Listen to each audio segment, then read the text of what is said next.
You slept for 8 hours. So why did you wake up feeling like you barely slept at all? Here's what most people miss. The number of hours you spend in bed doesn't tell the whole story about how restorative your sleep actually was. By the end of this video, you'll understand why this happens, what's going on inside your body, and what you can realistically do about it. There's an important distinction between sleepiness and fatigue. Sleepiness means you could actually fall asleep. Fatigue means you feel physically or mentally drained without necessarily being able to sleep. That's why telling someone who's constantly exhausted to just sleep more doesn't always solve the problem. Sleep has 3 important dimensions: how much you get, how well you sleep, and when you sleep. Think of sleep like charging your phone. Imagine leaving your phone plugged in for 8 hours, but the charging connection keeps cutting out. Technically, it was plugged in for 8 hours, but it didn't receive 8 hours of effective charging. Your sleep can work in a similar way. During the night, your brain moves through different stages of sleep, while your body regulates processes involving the nervous system, memory, hormones, and cardiovascular function. One example is sleep apnea, where breathing can repeatedly stop and restart during sleep. This can disrupt sleep and is often associated with loud snoring, gasping, and daytime fatigue. There's another piece of the puzzle: your body clock. Your brain has an internal timing system. This is called the circadian rhythm.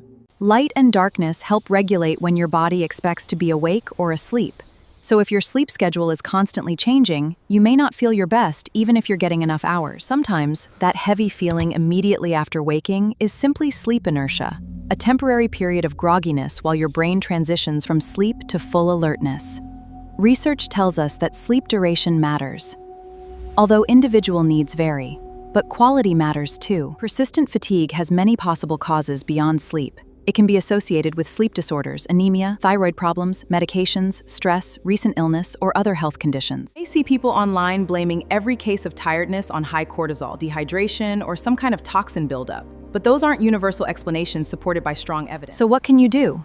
Start by looking at your sleep pattern, not just your sleep duration.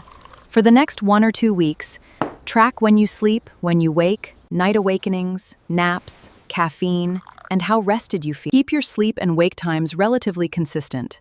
Keep your bedroom dark, quiet, and comfortable, and reduce bright light close to bedtime. You don't necessarily have to give up your morning coffee, but caffeine can remain active for hours, and having it later in the day may interfere with sleep for some people. Regular physical activity can also support overall health and healthy sleep.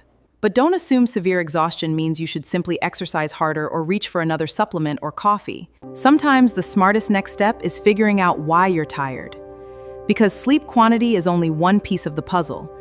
If fatigue lasts for weeks or affects your daily life, speak with a healthcare professional.